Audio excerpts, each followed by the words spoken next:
There's a threat that the benefits can be lost if Israel doesn't respond appropriately. If you want to call that a legal obligation, I'm not sure, but there's certainly a threat involved, and death as the opposite side of not keeping the covenant. Now, in Amos, God overcomes that and chooses to stick with Israel anyway. But there's definitely an element of obedient response to God's manifest will, constituting the nature of the relationship.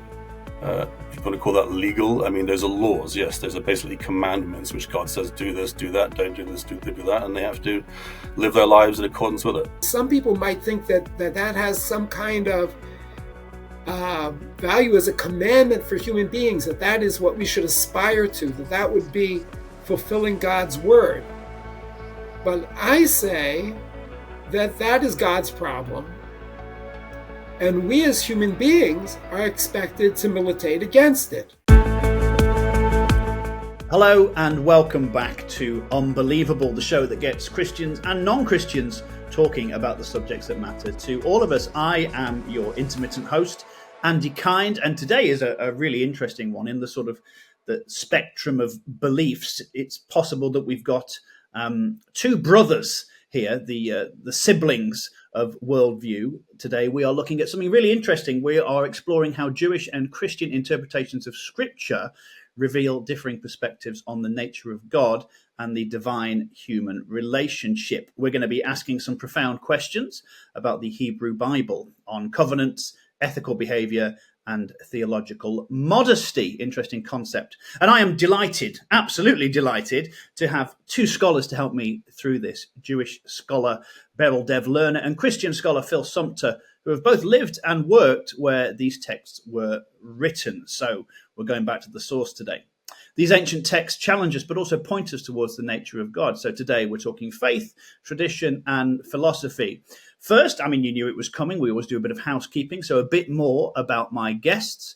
Berel Dov Lerner is a professor and a philosopher, was born in Washington in the US and has his PhD from Tel Aviv University, currently works as an associate professor at the Western Galilee College. His new book, Human Divine Interactions in the Hebrew Scriptures, is excellent, talks about covenants and cross purposes.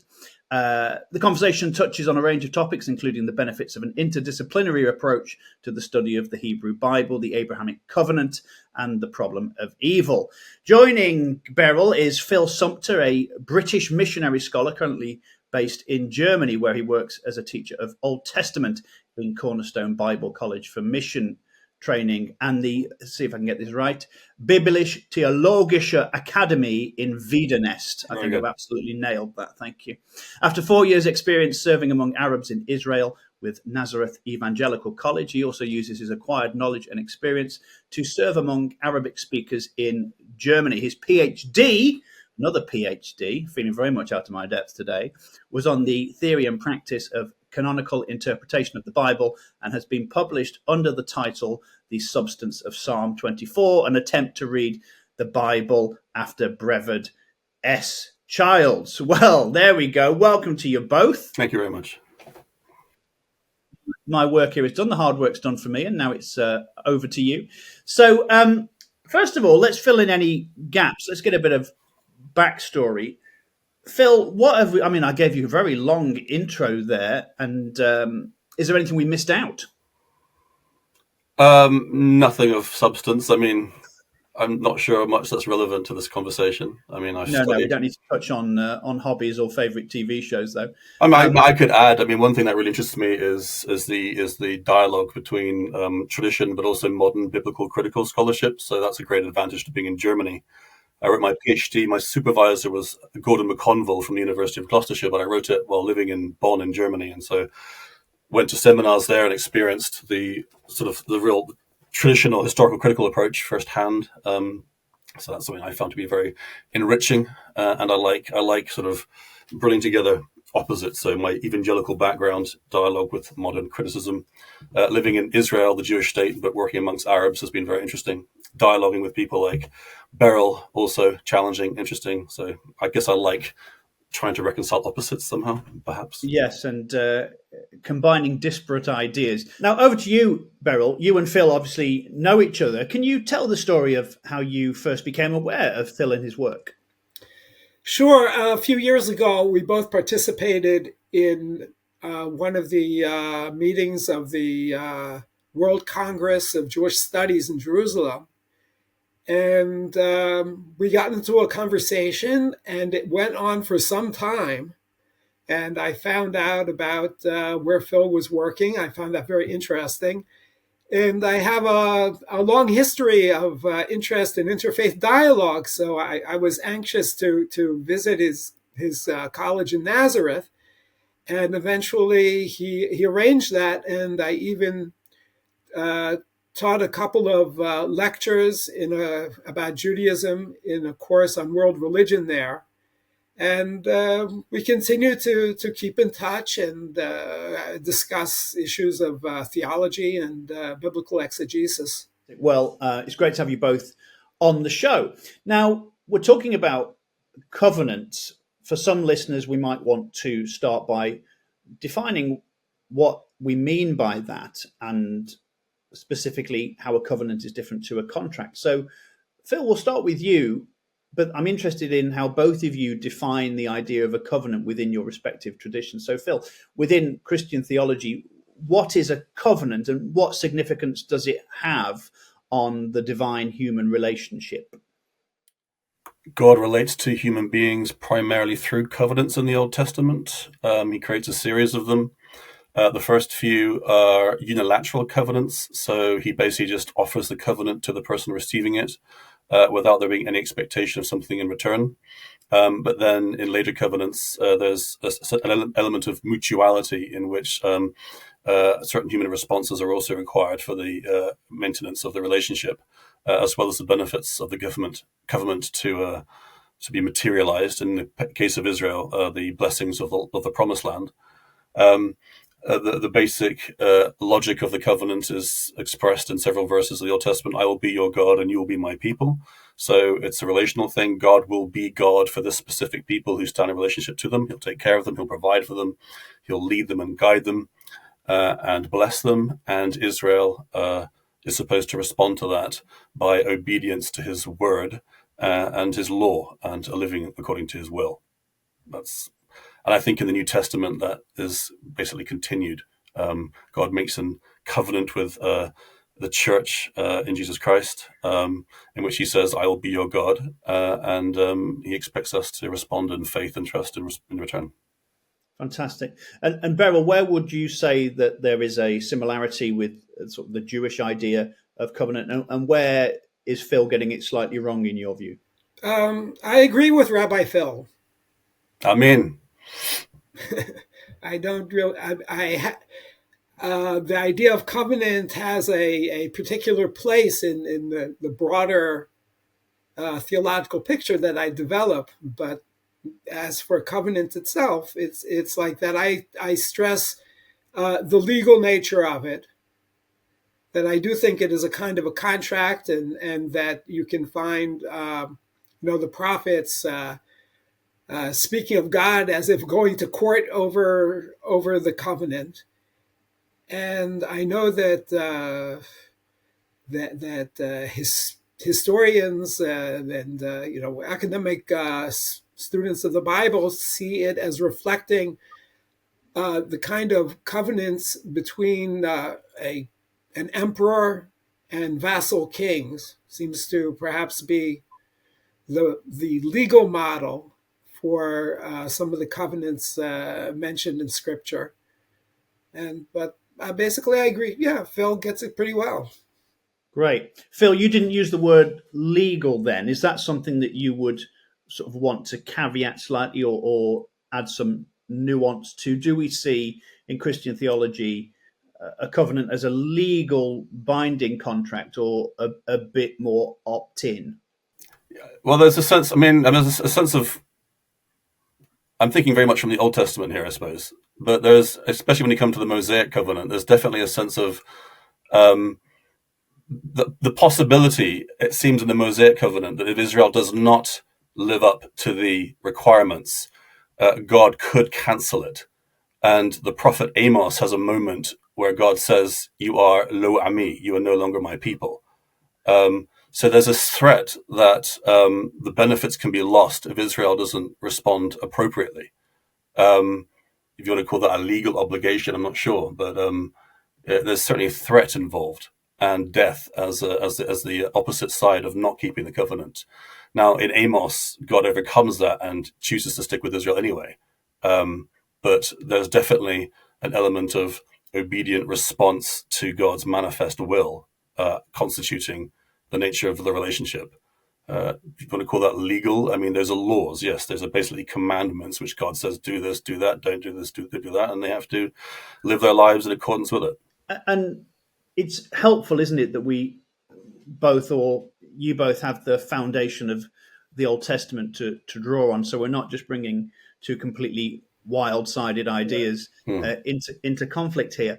At what point does the idea of covenant, I'll ask you first, Beryl, at what point does the idea of covenant differ? At what point does Christian theology sort of divert off in an odd direction from your perspective? I don't think it's my place to explain what happens in Christian theology. And also, I know that the Christian tradition is a huge religious and intellectual tradition with many different voices and opinions. So it's be presumptuous of me to, say, and this is what Christianity says, when I know that Christians among themselves disagree. But there is a tendency, perhaps I would say, there is a tendency in general to take more earthly aspects of Israelite or Jewish religion and sort of spiritualize them, so that those aspects that are in the covenant, well, first of all, in replacement theology, which is not necessarily something that all Christians would agree to, of course, the people Israel themselves are replaced by the church as being the church becomes the true Israel in replacement theology. So that would be, a big change in the reading of the covenant, and also perhaps, promises of peace, as in people not killing each other, might be kind of spiritualized into an inner peace, more of a personal situation than a political issue. So, yeah, I think that maybe that may describe what happens in some strains of Christianity. And as you say, it was a very conciliatory response, Beryl, and I wasn't trying to put you on the spot. But as you rightly point out, Christian theology is vast and often difficult to find anyone who agrees with you on everything. You obviously emphasize traditional Jewish exegesis and philosophical modesty, you call it. Can you just quickly, before we move back to Phil, can you describe what you mean by philosophical or epistemic modesty? Well, that's sort of recognizing my own limitations, especially as a human being, in trying to relate to God's word and God's nature. And there is a notion in the history of philosophy and of theology, of negative theology, that you can't really say anything positive against God. I would say that my position is a kind of a modest negative theology. I don't arrive at that as some kind of great metaphysical conclusion. I just think that it's obvious that I am not going to have a completely accurate understanding of God. I am not going to have a full understanding of of God's words because I'm a limited human being. And so that is that's my take on it. And as far as how that relates to Jewish tradition, I think because of this, Jewish tradition has not really been that involved in trying to pin down exact doctrines that everyone is expected to believe. There was basically one person who got involved with that, Maimonides, and I don't know, people can make of that what they will. So I would say I'm more concerned with relationship than with understanding God's essence in some way. And, I could have different pictures of God or metaphors of God that are useful in this relationship without feeling that I've really pinned him down. If I can just throw out one more point for those of your listeners who are into philosophical theology. So there's an idea of perfect being theology, where you start with the axiom that God is the most perfect being in some way, and then you build from there.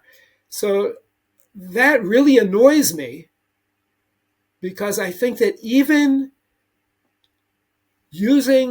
trying to utilize my human notion of perfection and then building on that logically to think that I have put God into my pocket and I understand exactly what he is, that sounds to me like somebody defining a circle as all the points in the plane at a certain distance from a certain point in the plane. And then I can say everything about, I know exactly what a circle is, and I just do logical operations on it. And I would say, no, you know what? It could be sort of useful to think of God as the most perfect being, but you don't have him in your back pocket. Be modest about how far you can go developing that logically. Fantastic. And humility is maybe the greatest character trait when we're talking about the big questions. Now, Phil, I can imagine a lot of Christians listening along to what Beryl was saying and just nodding away and agreeing completely. But where would we want to add some nuance to that? Where would you want to slightly tell a better story or improve on the sort of the Jewish idea or Beryl's idea of God and relationship there? Yeah, so I'd like to respond to that, and then in my response, create a link to his book, which he published, which I think is really interesting, and provides a really good example of how Jews and Christians can engage in a common project together, even if coming from different angles and probably landing in different places. So my response to that is, yes, I agree with Beryl in his sort of tentativeness towards God's being, and the feeling that we can nail God down. Christians don't claim that, and doctrines of the Trinity don't function to do that. They tend to be more boundary setting in terms of saying what can and can't be said about God before you end up saying completely heretical, but it doesn't necessarily clarify every aspect of God's being. But nevertheless, Beryl also affirms, and this is where we agree as well, is that relationship here is key. But I wouldn't put relationship with God in tension with dogmatic theology, because in order to have a relationship with a person, I need to know who that person is. I need to know who I'm relating to. And my apprehension of the nature of the person, of the identity of the person I'm in a relationship with, will determine the way that I relate to that person. Can I trust this person? Can I love this person? Can I praise this person? And it seems to me that a major thrust of the entire Bible, including the Old Testament, is that God wants us to know who he is. It doesn't mean he wants us to necessarily answer all the mysterious questions about, God's unity and diversity and time and eternity, etc. But he has definitely a set of characteristics that are manifested in the stories of the Bible. Now, Christians will also say, yes, they'll say it's a mystery there. God cannot be exhaustively understood, but mystery doesn't mean it's just a blank slate. I have no idea. I'll just play around with ideas. Christian mystery, and I think biblical mystery, is an invitation to enter into a reality that will always explode our categories, but can also nevertheless saturate them and draw us more deeply into them. And so interpretation, real biblical interpretation, and a kind of interpretation orientated to the purpose of the scripture itself, needs to be oriented towards helping us enter into the depths of the reality of the God it's pointing to. And so interpretation is a necessary thing that Christians and Jews have to engage in, and genuine knowledge of the actual living God does occur when we do that, because God gives himself to be known. Now, it's not going to be exhaustive knowledge or necessarily propositionally clear knowledge, but still, nevertheless, it's going to be a kind of knowledge in which we can say at the end of it, that's what God's like. And this is where I find Beryl's book is interesting, and this is where I think the whole Jewish-Christian relationship is interesting, is that we're both two distinct religious traditions, and yet we both base our faith to some degree and in different kinds of ways on a common text. And in the introduction to Beryl's book, he says, in this book, I'm going to be respecting the plain sense of the Hebrew text. And that's something that Christians and Jews can both do. Now, when Christians get allegorical and start seeing Jesus in the Old Testament, understandably, Jews are going to get uncomfortable with that. But if Christians say, we just want to read the Hebrew text syntactically, grammatically, and then derive from that knowledge about the identity of God, that's something that Jews and Christians can, at least to a degree, engage in together. There's going to be points where those paths diverge, and it'll be interesting to see where that happens, but there's also going to be points where they converge. And the interesting thing about Beryl's book is that in his book, he does just that. He is approaching the Bible as a source of revelation about God, but he's doing it in such a way that he's taking the Bible seriously. So he's willing to set it over against his own tradition, to allow it to be criticized in light of the text of Scripture. He's doing it as a modern person, bringing his modern philosophical categories and his modern questions to his text. He's being creative, and yet he's not just sticking with the historical analysis. What did it mean then? He's moving on to broader theological claims about who is then God. And when you read his book, a certain kind of deity emerges from the pages of his book. It's the deity that Beryl sees within Scripture. And I think this is one of the areas where Christians and Jews can have a real creative dialogue together, as we both struggle to understand the ultimate reality being pointed to by the text, while respecting the plain sense. And I'm hoping that in this conversation we can then discuss the specific arguments that Beryl brings up in his book relating to God, covenant, the relationship between the two, because he doesn't just state them as philosophical abstracts, he grounds them exegetically. And then we can see, do I read the text the way he does? If I read it differently, do I have a different God at the end of the analysis? Does he have a different God at the end of the analysis?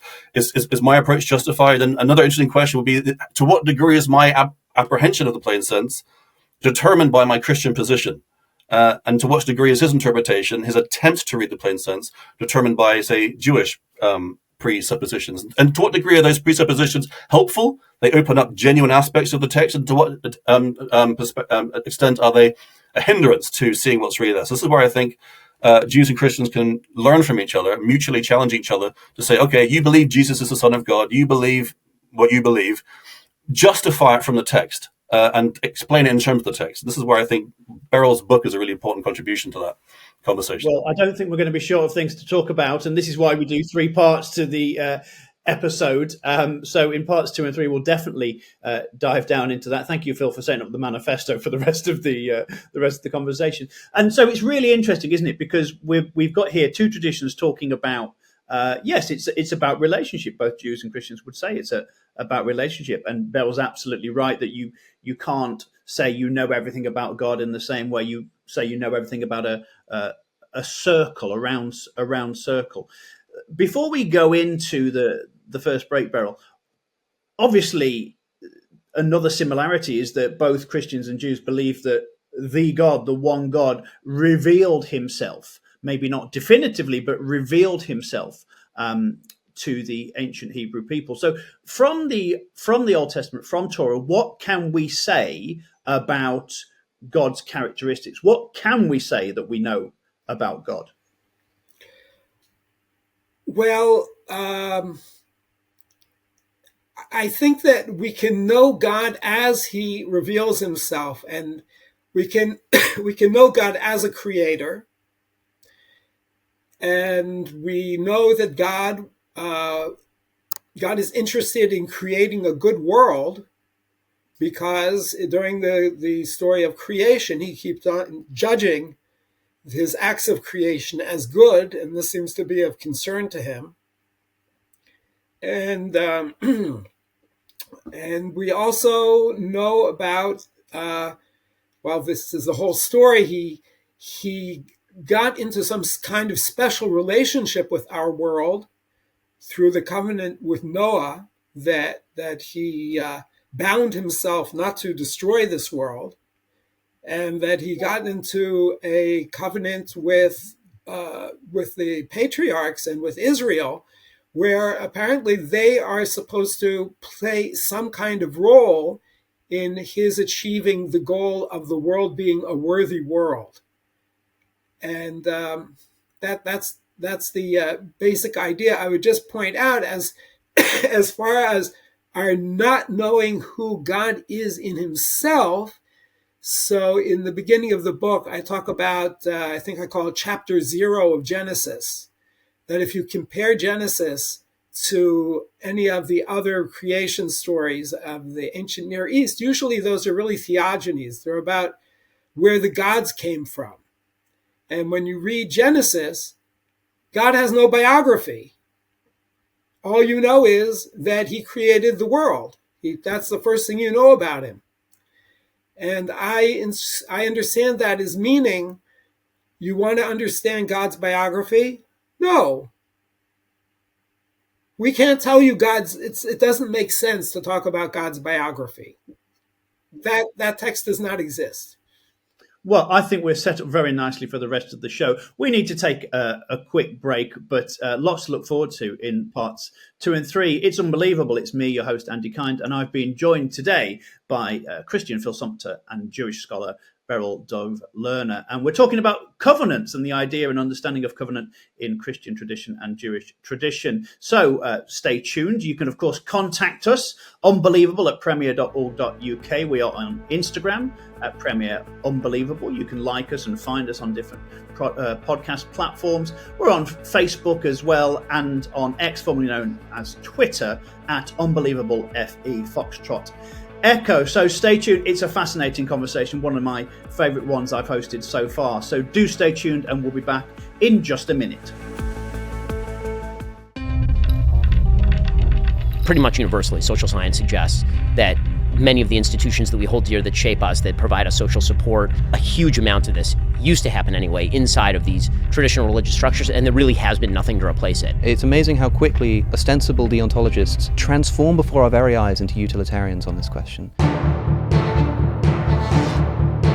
We're talking about what the self is here. I mean, atheists believe in the self. Everybody believes in the self. Well, no, that's not. I mean, that I find difficult to believe. Why would an atheist believe in the self? The self is a series of non-deciding mechanisms. The arguments against God are fairly compelling, and I think the arguments against atheism are fairly compelling. The difference is that most people who believe in God have expressed doubts, and a lot of people who are atheists tend to be more religious in this way than many of the people who are God believers. If people listening agree with me that free will in fact doesn't exist, and simultaneously agree with you that free will is somehow necessary for the upkeep of civilization, then I would simply ask them to consider who's relying on the delusion here. This show does seem to have an extraordinary capacity for putting me face to face with people that I've been talking smack about online, so thanks again.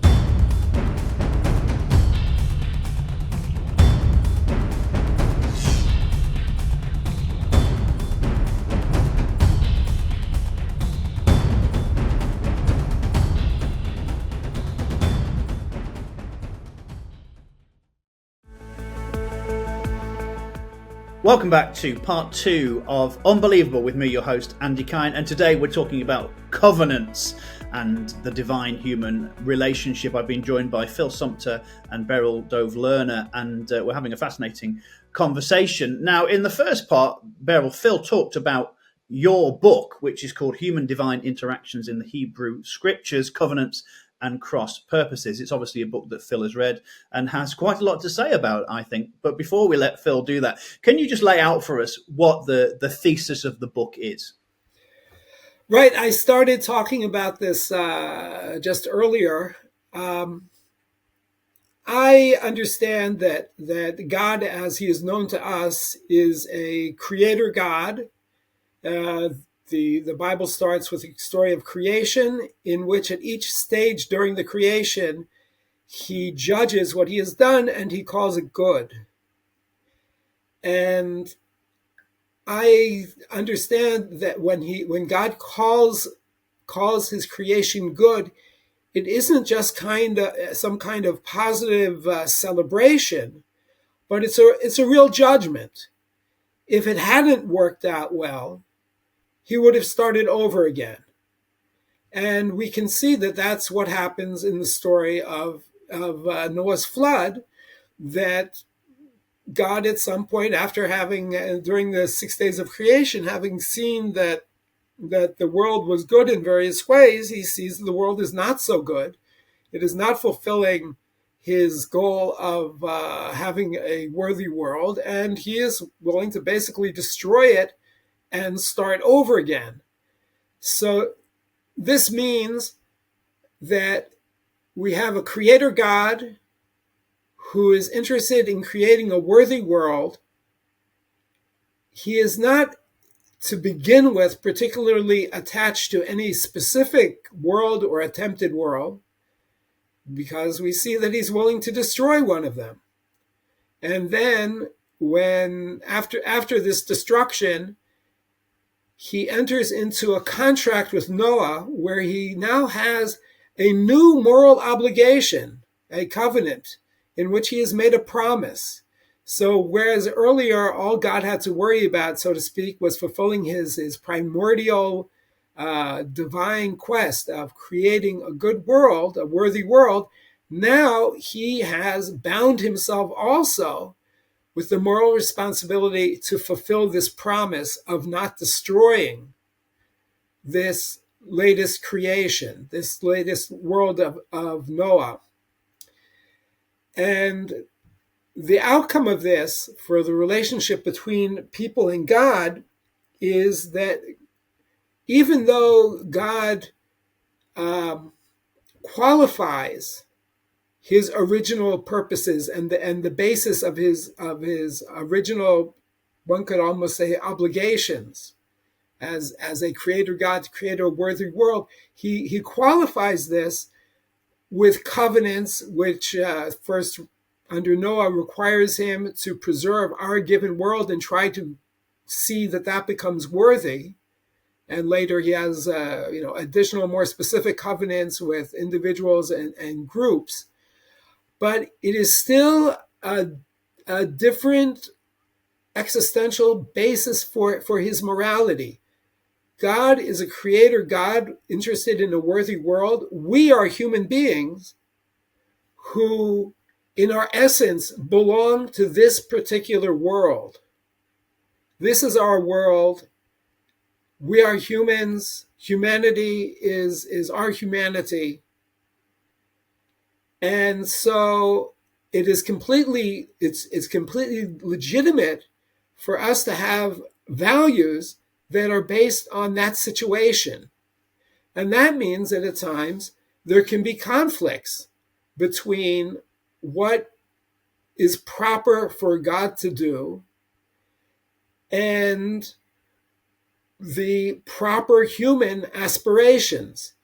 And the first time that this comes along is after the sin of Adam and Eve. We have a section where God is meting out the punishments to the snake, to Eve and to Adam.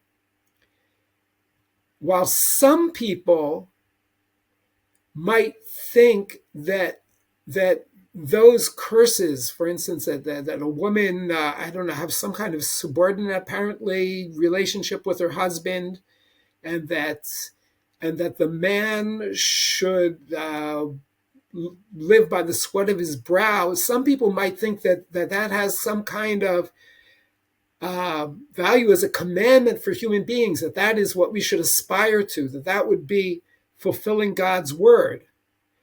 But I say that is God's problem, and we as human beings are expected to militate against it. Our proper human values are to try to repair the relationship between men and women, to develop technology that will leave us in a better situation as far as getting our food. And that, for instance, if somebody I'm a kibbutznik, right? I live on a communal farm. I used to be a dairy farmer. But suppose somebody came into our cotton, into our carrot fields and started planting weeds there and said, well, God cursed Adam and said that all these weeds will grow up in the soil when you're trying to produce fruit. I am just doing God's work. Our answer would be, it's not your problem. We are human beings. We are the ones who are trying to grow food. We're trying to have good lives. If God, as part of his plan, wants to introduce difficulties, that's really his problem. So there are certain situations in which there can be a conflict, especially when it comes to divine punishments, that I would say, if it's not a punishment that a human court is supposed to hand out, we should work against the punishment, even if we had reason to believe that God is bringing this punishment. I'll just say, there's something I only heard yesterday, a saying of one of the Hasidic Jewish masters, who said that when evil befalls you, you should think of it in theological terms, that certainly it's for the best, and God is trying to chastise you and develop your soul. But when you see someone else suffering, you should become a heretic and say God has nothing to do with it, and even in a kind of Nietzschean way, you are God, deal with it. Person is in trouble, it's your responsibility. Leave God out of the story. Okay. So that's sort of another version of it. Well, lots to dive into there, Phil. I'm sure you've got various thoughts on that. So I'll give you free rein. Where would you like to start? Maybe I'll just start with a quick question, just to clarify something. So the way you present it, Beryl, is that God creates the world so that it can be worthy. He then discovers it isn't, so he destroys it. And then you see him starting a new world after the flood. Is that correct? It's a kind of a new world. I think that it's the world is brought back to water and kind of void and chaos. Right. So the old one wasn't good enough. He starts a new one because he can create multiple worlds, dispense with them as he pleases, and then start a new one. Right. So my question is, why did God bind himself to this world, this new world? Why did he bind himself in a covenant to Noah? What was the motivation for that? It's not clear to me from your writings, like why he would, because it's not worthy. So I throw out the magic word that I'm sure Christians will appreciate, of grace. That something happened here that for some reason God said, enough. I will stick with this world. I will be charitable towards this world. So there seems to be, and this is, I don't know if you want to say, you could say it's a kind of a mystery, or I don't know if it's so mysterious that God could also love. I don't know if that would be a mystery, but something happens here that God says, enough. This world is probably not be perfect, but instead of destroying it, I will try to direct its history in a way that it will become as worthy as I can manage. As you can manage, right? Okay. So I think, my first response as I read that would be to take this grace that you talk about, God manifesting in his covenant with Noah, and just push that right to the very beginning and to see grace already in chapter 1 of Genesis. So that grace and love become actually the starting point of the entire story and the red thread throughout. I felt like the way that I felt God was appearing in your book is as cold, aloof, and distant. And then suddenly he makes this covenant, and you're asking yourself, why does he do that then? And you say grace, but I agree with you. There's grace and love and mercy in there. But I would say it's far more substantially integrated into the motivation from the very beginning of Genesis. And when you see that, and you try to understand the way in which God's grace manifests itself in Genesis 1, it throws the whole story afterwards in a different light. And so that has a knock-on effect. So then I have a different understanding of what God was doing with the flood. I have a different understanding of the covenant God makes with Noah after the flood. And I have a different understanding also of the nature of the curses in the Garden of Eden. So there's a lot of stuff going on here. And it's really interesting because it's all integrated. And in fact, me engaging with your book helped me see these things for myself more clearly. So if we start with Genesis 1, I think the first of all, I'm not comfortable with the language of worthy. God creates a world to be worthy enough. It's like there's an external standard it has to match up to, and then God will say, okay, now you're good enough, now we'll keep you. The biblical word is good, as you say. And I think part of the message of Genesis 1 is not that God made a world that has to then prove itself to be good. It is good, de facto. So at the end of Genesis 1, when God rests, and God only rests when his work is finished, he's looking back at something that is very, very good. I mean, it reaches a climax. And included within that goodness is also humanity, and also its commission to multiply itself, fill the world, and subdue the earth. So the first chapter of Genesis ends with a situation of goodness. And the human commission within that in Genesis 1, I interpret, and I think you can justify this from the text, is it's not God saying, right, now you have the job to make this place worthy. You use that phrase a number of times in your book. Humans have the task to make the world more worthy.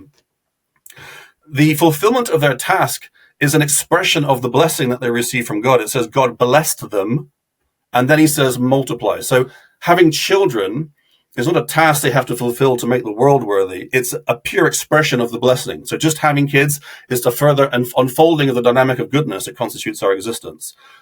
Fulfilling the earth is not something we have to do to make the world worthy. It is an expression of the goodness that God has already integrated into existence, and also subduing the earth.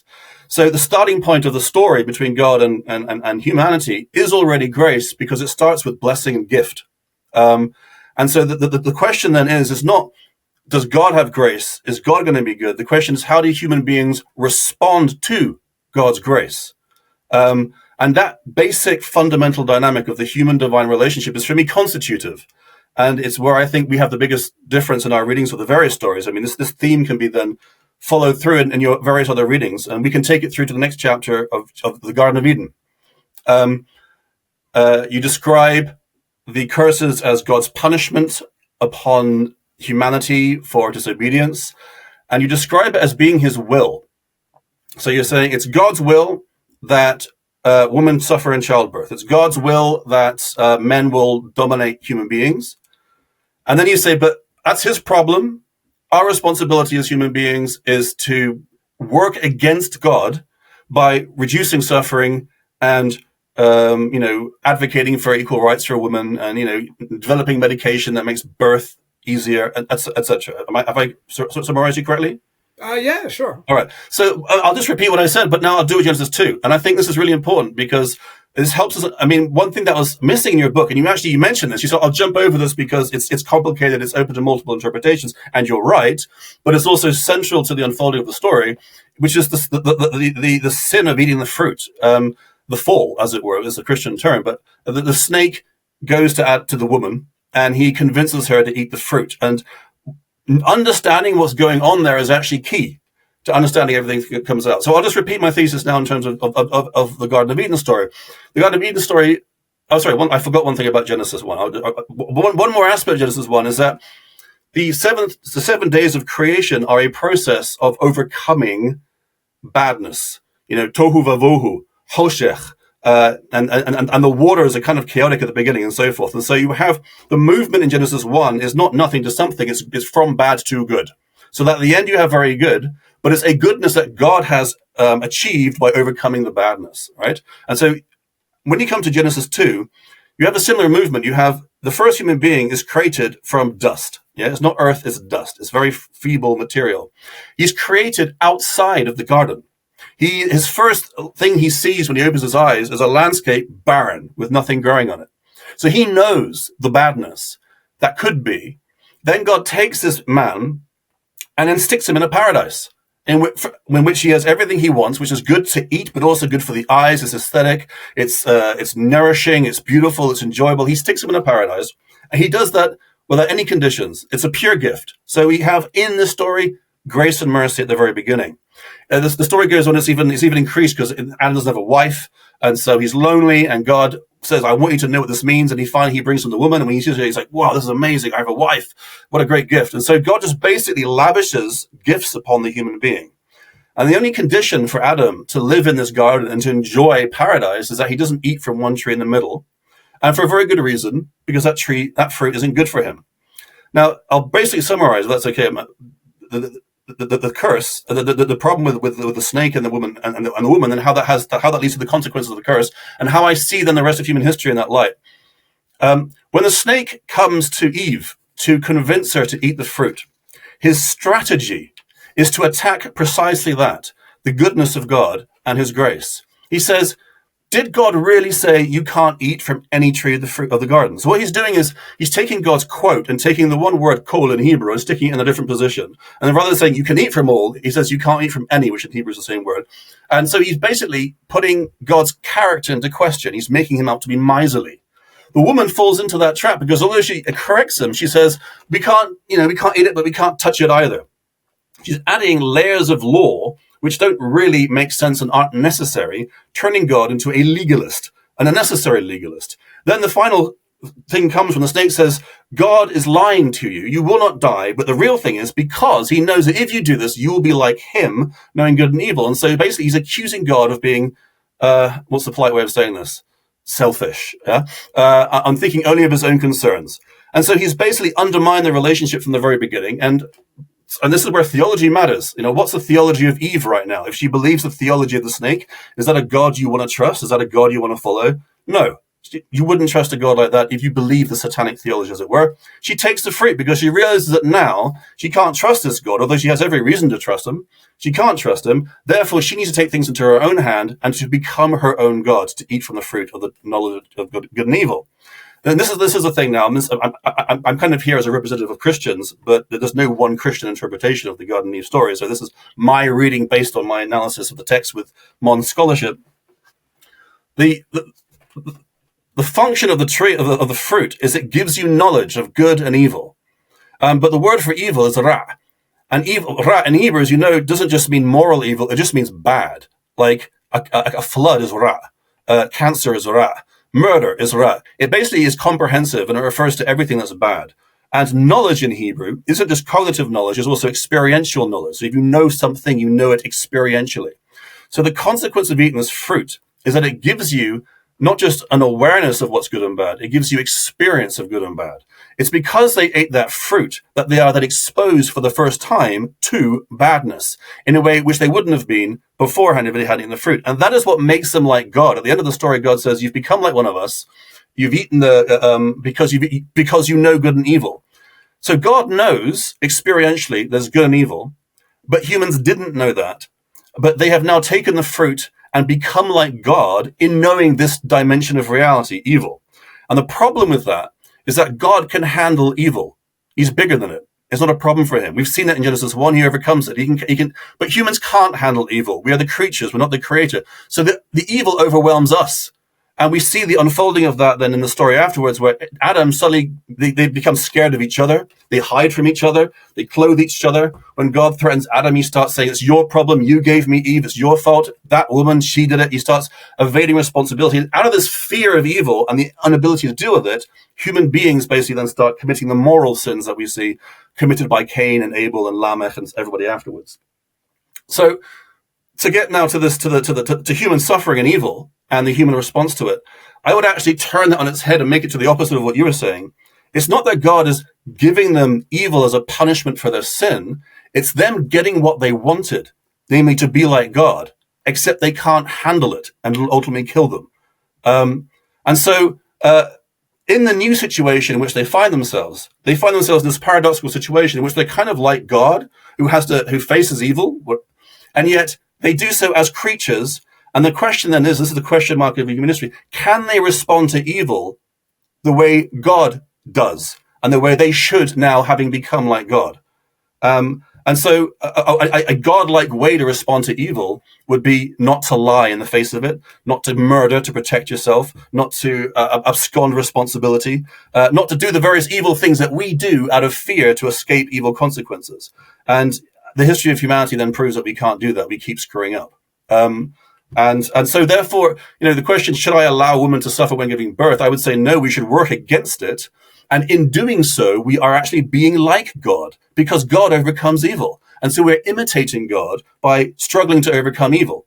And the same thing with, the treatment of women who are structurally weak in society, and so by working against the evil, as it were, we are actually trying to imitate God. The problem is this: we are just creatures. It's very difficult. We can't do it by ourselves, and that is basically, for me at least, the core thread of the unfolding history of God coming alongside human beings to help them do that with Him together. I see that we have a minute left. I've done a lot of talking. I could go on. Maybe I'll stop there and you can respond to it. I'm not sure what's the best way to proceed. But. Well, yeah, I will interject there. I mean, the beauty of these long form conversations is that we can give the speakers chance to lay out and set out their stalls. And we have two very nicely adorned stalls here from Beryl and Phil. And it's a wonderful conversation. Fortunately, we've still got one part of the show left to go. I suspect we may need a sequel to carry on drilling down into this. But essentially, in the first part, if you remember, we started off as co-travelers, Judaism and Christianity, walking the same path. In part two, we very much found the place in the yellow wood where two roads have diverged. And, you can decide for yourself who's taken the road less traveled. But we've got lots more to talk about on the show. This is Unbelievable with me, your host, Andy Kine. We're talking about covenant and the divine human relationship and how that manifests in both Jewish and Christian tradition. I've been joined by two very well-spoken gentlemen in Beryl, Dov Lerner and Phil Sumpter, and we'll be back for part three in just a moment. But please, before we do that, come on, you knew it was coming. A favour from us here at Unbelievable. Could you like the podcast? Could you subscribe? Smash the button, as the millennials say. But do please subscribe, share. It does help us to reach new audiences. And contact us, of course, if you want to. Unbelievable@premier.org.uk. We're on Instagram at Premier Unbelievable, Facebook and X as well. So stay tuned for part three, the final part of this very interesting episode of Unbelievable. Back in just a sec. I would ask Tom this, and this is a surprising question maybe, to nominate for me one thing, just one thing, that Christianity has introduced that doesn't have some source, some parallel, some analogy in previous and in other civilizations. The ideal of lifelong matrimony, I think that's a very distinctive Christian concept. I think the category of what by the 19th century is coming to be categorized as homosexuality and heterosexuality, I think they have no precedence. I think the notion of secularism, the idea of there being religions, I think all these are entirely exclusive to Christian civilization. I think the concept of science as it emerges in the 19th century, I think is entirely exclusive to Christian civilization. I think the idea that human beings are created in the image of God, that is obviously something that Christians share with Jews. It gives a degree of dignity to human beings that no other cultural tradition that I'm aware of even remotely approximates.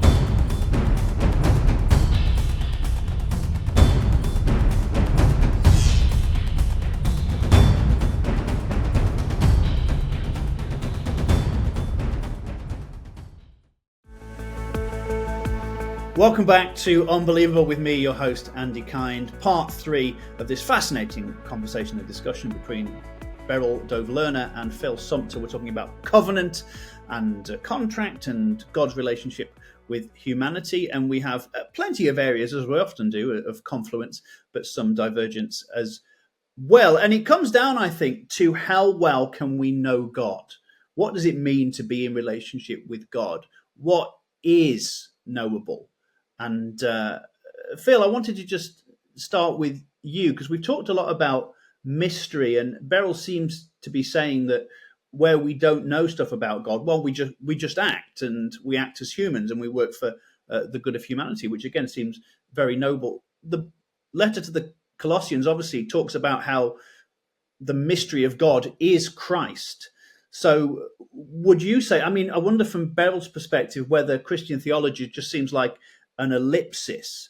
He said in part two, early in part two, that actually we do not have a biography of God from Genesis. But you seem to be saying that actually, no, in the beginning is the ending. The themes of the narrative are right there from the start. In the beginning was the Word. I just want to, I mean, feel free to respond to that, but is there a degree to which Christian theology has sort of literary aspects, and we are just assuming the story and perhaps projecting the idea of a happy narrative onto the early books of the Bible?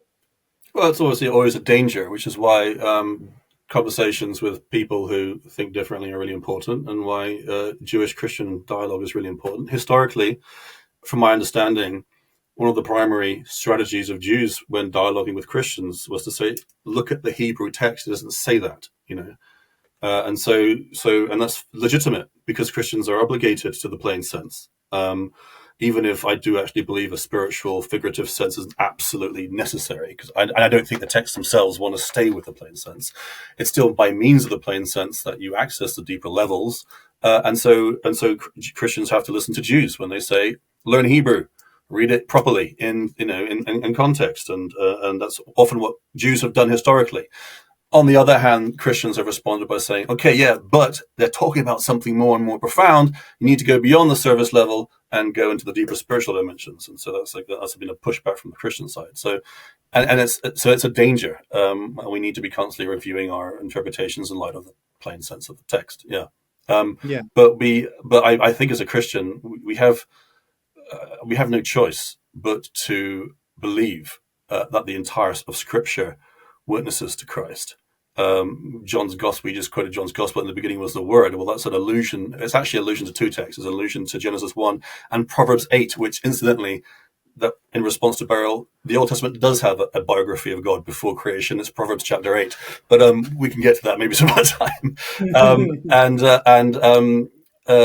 And so what John's doing there is affirming the truthfulness of Genesis and Proverbs 8 as revelation, but then digging deeper and adding an ontological layer, which is perhaps not obvious on the surface, but as a Christian, I have to believe it's there.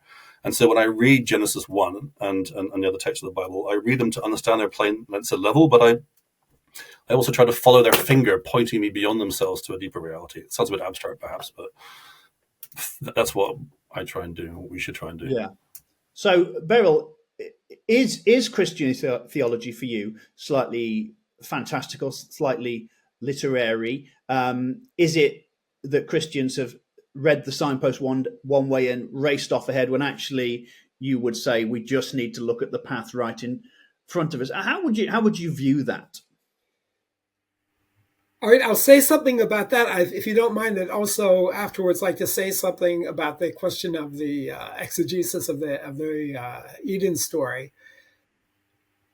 In my conversations with Christians, I sometimes feel like telling them, there's an idea in Jewish rabbinic literature of Agadah or Agadata in Aramaic, of the non-legal material, which is sort of more theological, but it's also kind of literary. It's it's always metaphorical. And sometimes I feel like saying, all right, this story with the passion and all this, yeah, that's an interesting picture, but it's like don't go too crazy about it. You can have a lot of kind of metaphorical pictures of God's relationship with people. And each one can point to a certain aspect of that relationship or a way of looking at things, and it can be useful, but know its limitations. And so I feel like, when I think could, for instance, have Christianity, had the Jesus movement remain part of Judaism, in a way, if things had developed that they would have related to those aspects of theology in the way that Jews relate to all kinds of rabbinic material about the nature of God, with very different, and sometimes, theologically very radical ideas, and kept it in place, maybe it just would have remained a certain strain in Judaism, or I don't know. I mean, it would be hard to say exactly if with Paul, with when it started to become a question of whether people could enter a covenant without keeping the law, that already is more of a borderline, more of a problem. But I wonder how far they could have gotten with ideas about Jesus as being some kind of radical metaphorical way of talking about God among other models available. But in any case, what I wanted to say about the creation story, just first of all, I want to set the record straight, and I say this in my book. I do not represent Jewish tradition. My reading within Jewish tradition is very idiosyncratic. So if you wanted to have a more mainstream Jewish reading of the creation story, it would be, I think, something along the lines of what Phil said, to some extent, except perhaps going further, because as I understand it, within Christian theology, because there are three persons of the Trinity, so a relationship of love can exist among those persons, and they are not in need of an external object of love.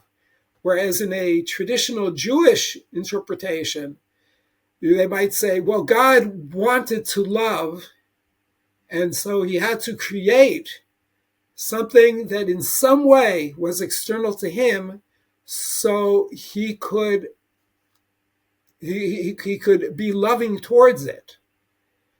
And that is a kind of a more traditional Jewish interpretation. My interpretation on some of the things in the book, certainly should not be taken as some kind of mainstream Jewish ideas. I'm reminded of one of the heads of a yeshiva, a Talmudical academy, where two of my sons studied in Othniel, and one of the heads there said, when he is interpreting scripture and he thinks of a new idea, he hopes no one said it before, because there is great value put in the Jewish tradition on new ideas, even if they contradict old ideas. I mean, obviously that's what makes them new.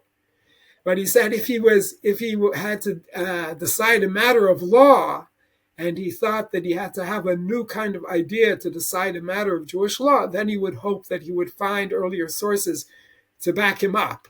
Well, Beryl there displaying once again your epistemic modesty.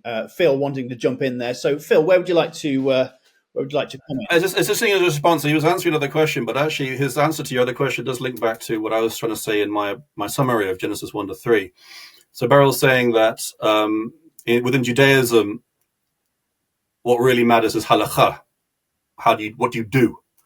And what is less significant and where you have a far more freedom is agada, which is sort of narrative interpretation of texts. And yes, is that correct, Beryl? Yes. Well, and you say that we Christians take it far too seriously, theology. We take it far too seriously when we read the Bible in order to discover by means of it the identity and characteristics of God. Is that correct? Not exactly. I would say it's not that it's not important, but when it comes to sort of policing boundaries, it's less important. Okay. So because law has to be normative for a community, whereas how a person understands the relationship to God, I think that within Judaism there's more of an idea in those kinds of things that people should have an array of possibilities and try to find what's most appropriate for them, what works best for them. And certainly in the history of Jewish philosophy and thought and mysticism, there are ideas that are considered okay, that cross just an amazing range of beliefs. And so, for instance, you asked about the biography of God sort of before creation. While it's true in my Jewish constructive biblical theology, I made a big deal about how there is no chapter preceding creation describing God. But if I would go into the Jewish mystical tradition, especially when I think of what's called the Lurianic Kabbalah, there is an entire huge kind of myth about the breaking of vessels and all kinds of things, all metaphorical ways to understand what this process was that led to the world being the way it is. So those, so within Judaism, that certainly exists. I think it's so interesting for two reasons. I think we really touched on a fundamental difference between Judaism and Christianity, and it links up with my interpretation of Genesis 1-3. And so it's just as an observation, it's interesting to have it out there. Because for Christians, theology is normative, and not just practice. In fact, it's almost the opposite. We're far looser with practice than we are with theology. Because what kind of God you believe in matters. And so in my interpretation of Genesis 1-3 that I was giving, I made that central to my reading of the text. I grounded the fall in the snake's perversion of theology, not ethics. He didn't say, it wasn't about breaking the law per se. It was about inducing in Eve lack of trust in God because he's not trustworthy, he's selfish. That's theology. That's satanic theology, if you like. And Eve believes it, and out of her belief, a set of actions then follow. The story of the Bible, and I started with Genesis 1-2, and we can continue it, is consistently one of God creating the conditions in which we ought to be able to trust and love him, and expecting a response that's adequate. That's what the prophets say all the time. I saved you from Egypt, I protected you in the wilderness, how could you betray me? Isaiah, Banim Gidalti, I raised children, and you've spat in my face. So on my reading, and you could say this is Phil's Christian theology influencing his interpretation of Genesis. Maybe. Let's read Genesis and see which one does better justice of the text. So I'm sort of presenting my reading of Genesis in which theology is actually absolutely central and normative for the ways in which human beings are to live their lives practically. I mean, in relationship to God. And it's just interesting to notice that. So, Phil, are you suggesting really that as Christians we can infer more from the early texts of the Bible than maybe Beryl is holding to? I don't know whether possibly. I mean, I don't. Within Beryl's book, he's not. I mean, this humility is mentioned at the beginning as a kind of like caveat. I'm presenting, but what he means is that he's saying, I'm presenting you my theology, but I'm open to it being wrong, and I'm just throwing it out there for discussion, which is great. We should do that. I think thought experiments are really important. Christians should have the freedom to think heretical thoughts, because only in doing so can you find your way slowly to the truth. That's fine as a part of the process.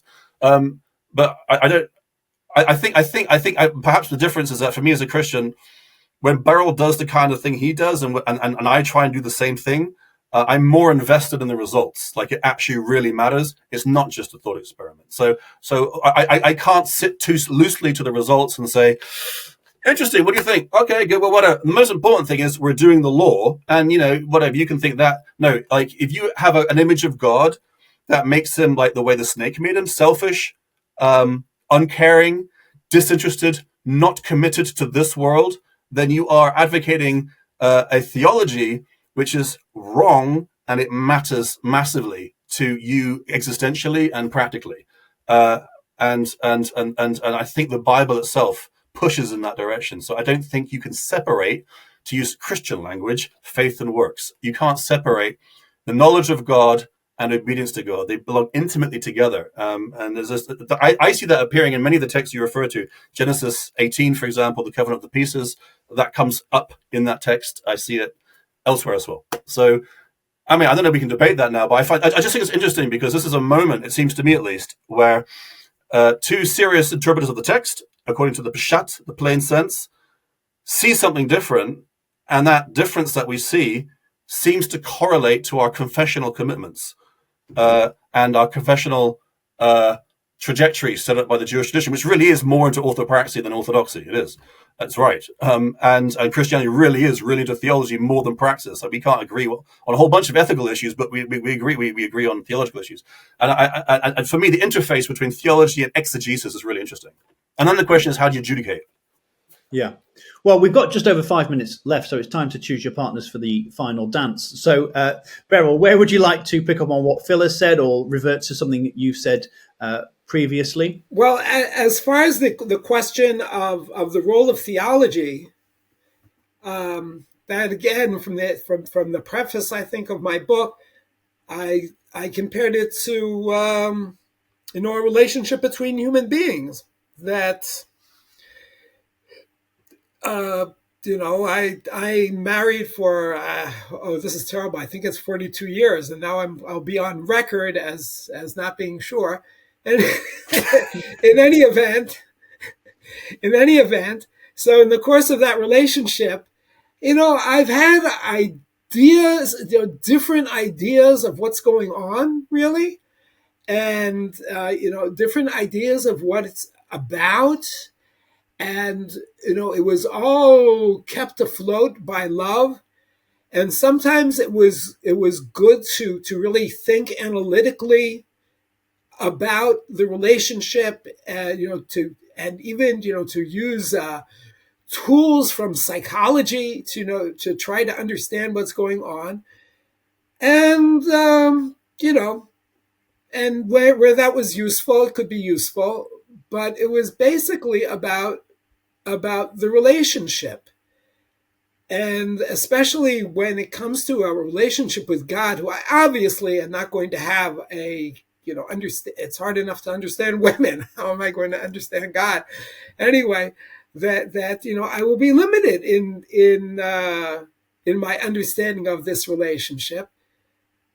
And I think that the understanding can be important. It can play an important role. It can certainly, a misunderstanding can really mess things up. But there are a lot of different understandings that are appropriate to different situations in life, and and can be useful. And we know that we don't completely understand other people.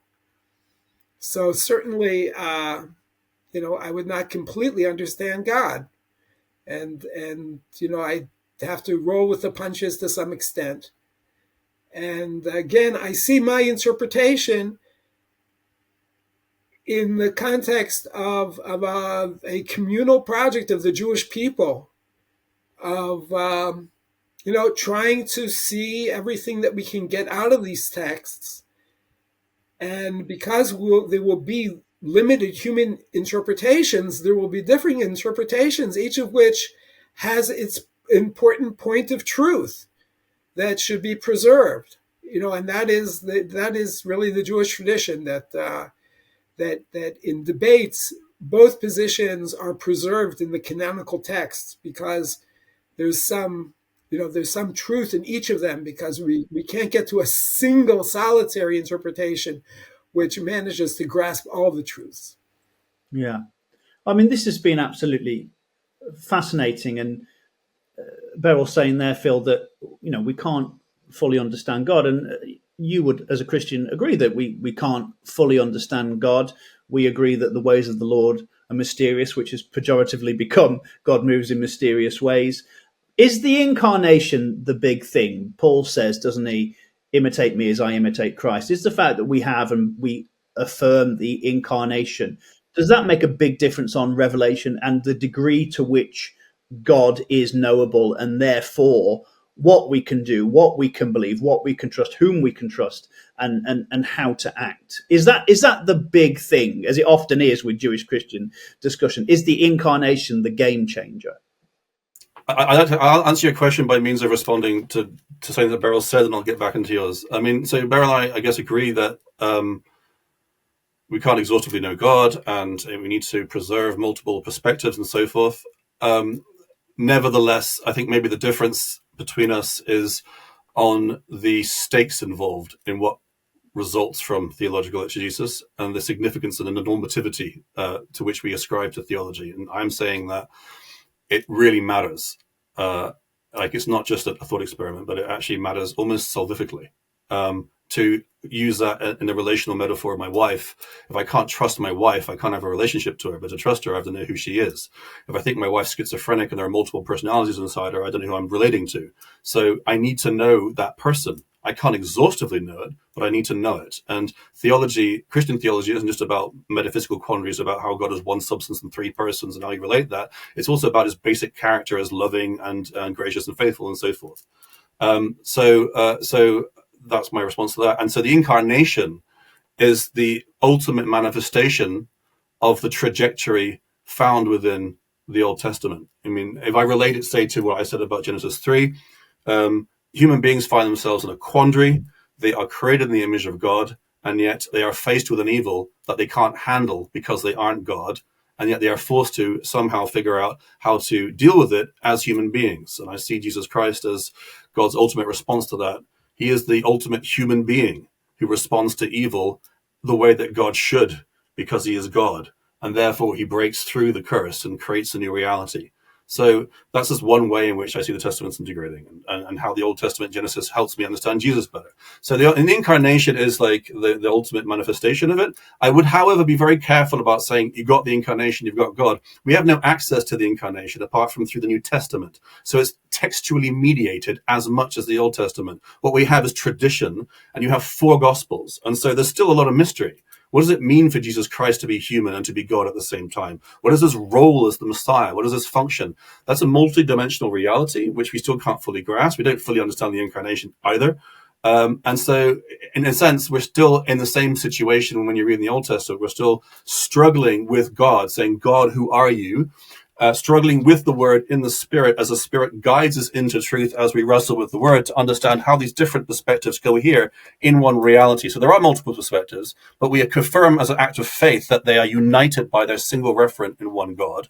And we trust that God himself is the one who will help us through his Spirit to perceive him with greater clarity over time as we engage with a diversity of texts. And this really matters for practice. Like, who you are as a believer depends very much on the kind of God you think you're talking to.